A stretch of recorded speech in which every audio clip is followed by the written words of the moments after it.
Welcome to This Explainer. Have you ever held a tiny pill in the palm of your hand and actually stopped to wonder about the invisible, high-stakes journey it took to get there? Today, we are unpacking the miraculous, incredibly complex global pharmaceutical supply chain that makes modern healthcare possible. Okay, let's dive into this, because this isn't just about moving boxes from point A to point B. It's a massive global industry that directly impacts your personal life, your health, and literally the medicine cabinet right in your bathroom. We are talking about a highly synchronized, non-stop dance of chemistry, engineering, and logistics. To really wrap our heads around this, we're going to follow our medication's hero's journey across 5 key stages. First, the pharmaceutical lifeline. 2, from lab to factory. 3, the logistics labyrinth. 4, dispensing to the patient. And finally, number 5, why the system matters. All right, kicking things off with Section 1, the pharmaceutical lifeline. Basically, the intense funnel of drug discovery. This journey begins years, sometimes decades, before a physical box is ever taped shut. Before a medicine can even enter the supply chain, scientists have to test thousands of chemical compounds. Get this, only 1 out of every 5,000 screened compounds actually makes it to become an approved medicine. It is a grueling, exhausting process of trial and error in laboratories. And that single success? Well, it takes an average of $1 to $2 billion to develop from scratch. So yeah, the financial and scientific stakes are absolutely astronomical right from day one. Let's move to and see how this builds, because this timeline is an absolute marathon.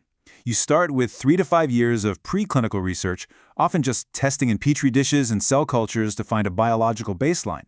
Then, that's followed by 3 phases of human clinical trials that can take another 4 to 9 years combined. Phase 1 tests for safety in a small group, Phase 2 dials in the specific dosing, and Phase 3 expands the trial to thousands of patients to ensure total consistency. Finally, regulatory approval tacks on another 10 to 12 months of intense data review. And the most shocking part of this entire funnel? 90% of medicines fail during these human trials. Only the absolutely safest, most effective ones make it through. Moving right along to Section 2, from lab to factory. This is where we actually build the physical pill. Once a medication actually survives that entire discovery gauntlet, it enters Tier 1 of the physical supply chain. It all starts with the API, the active pharmaceutical ingredient. You can think of the API as the raw engine of the drug. It's the biologically active component that actually interacts with your cells to do the work. These engines are synthesized in massive, highly specialized chemical plants or sterile bioreactors, with huge production hubs concentrated across China, India, and Europe. This is heavy-duty chemistry executed at an immense industrial scale. But you don't just swallow a raw engine, right? That wouldn't work. Primary manufacturers build that API engine, but Tier 2 secondary manufacturers build the delivery chassis. They take that raw, potent API and meticulously combine it with excipients. Excipients are just inactive ingredients. So they might be binders that hold a compressed powder tablet together, stabilizers that keep it from degrading at room temperature, or specialized chemical coatings that make sure a pill only dissolves once it safely hits your intestinal tract. This secondary manufacturing step is what creates the familiar forms we instantly recognize: tablets of compressed powder, gel capsules, or liquid injections in sterile vials. And this step requires incredibly strict environments.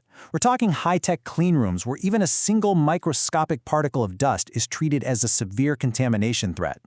The air is heavily scrubbed through HEPA filters, and workers are in full protective suits. Once it's safely formulated, the medicine is securely sealed into its primary packaging, like those familiar blister packs or amber vials, protecting it from light, oxygen, and moisture before it ever leaves the factory floor. All right, Section 3, the logistics labyrinth, the incredibly complex global transport network. So, we finally have a completely packaged pill. Now what? Well, we enter a literal step-by-step physical flow of goods across 5 massive tiers. The product moves from the primary manufacturer over to large national wholesalers, down to regional wholesalers, then localized distribution hubs, and finally, to your local pharmacy. A flawless chain of custody across every single one of these physical handoffs is completely non-negotiable. Every pallet and every individual box gets scanned at every dock door to stop counterfeits dead in their tracks and to guarantee absolute quality control all the way down the line. And you might assume there are thousands of middleman companies handling this distribution step. But when you look at the actual data, it reveals an extreme concentration in the wholesale tier. Just 3 companies, McKesson, Cencora, and Cardinal Health, control an astonishing 85% of the total U.S. market share. They basically act as the central beating arteries of the entire system. They purchase in staggering bulk quantities, store the medications in massive, hyper-secure regional hubs, and then break those bulk orders down into the precise daily deliveries required by thousands of individual pharmacies. So the crucial point is, moving these goods isn't like shipping a t-shirt from Amazon. For a lot of biologics, insulin, and vaccines, we require what's called a cold chain. This is a rigorous, deeply complex temperature-controlled supply chain system. If a specific vaccine needs an environment of exactly 2 to 8 degrees Celsius, a single temperature fluctuation outside that window means total product destruction. Literally, you have to throw it away.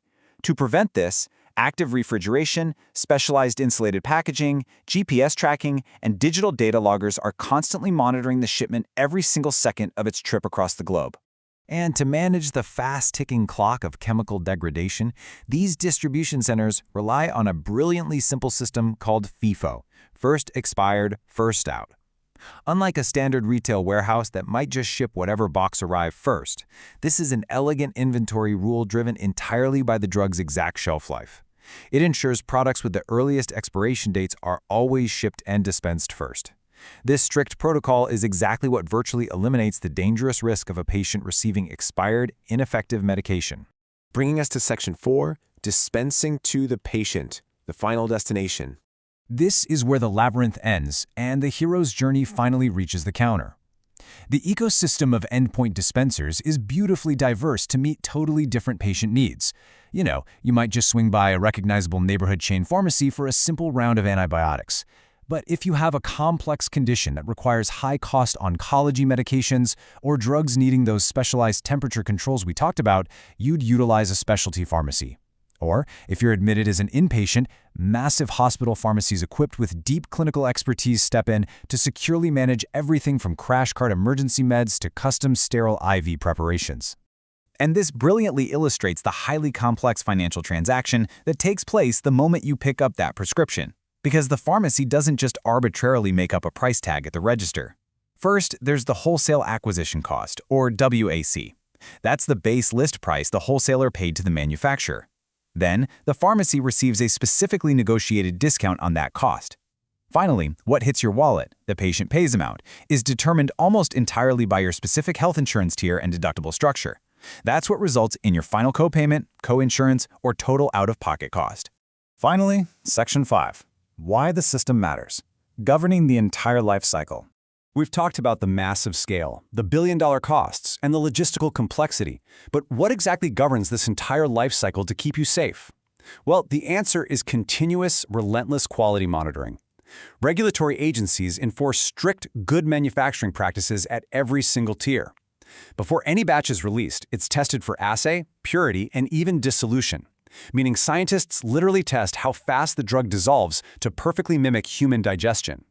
Then, serialization tracking adds unique 2D barcodes to document a box's every single move. And that oversight doesn't just stop once you swallow the pill.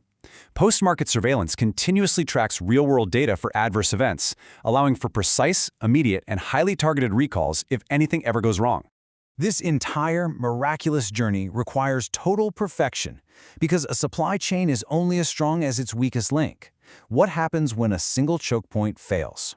Whether it's a cold chain refrigeration failure during cross-ocean transport, a manufacturing raw material shortage at a Tier 1 facility, or just a localized distribution delay, the stakes are literally life and death. The supply chain is completely invisible to us until it breaks. So the next time you open your medicine cabinet, take a quick moment to appreciate the fragile, incredible global lifeline that put that tiny pill safely in your hand. Thank you so much for joining me for this explainer, and keep questioning the complex systems that shape our world.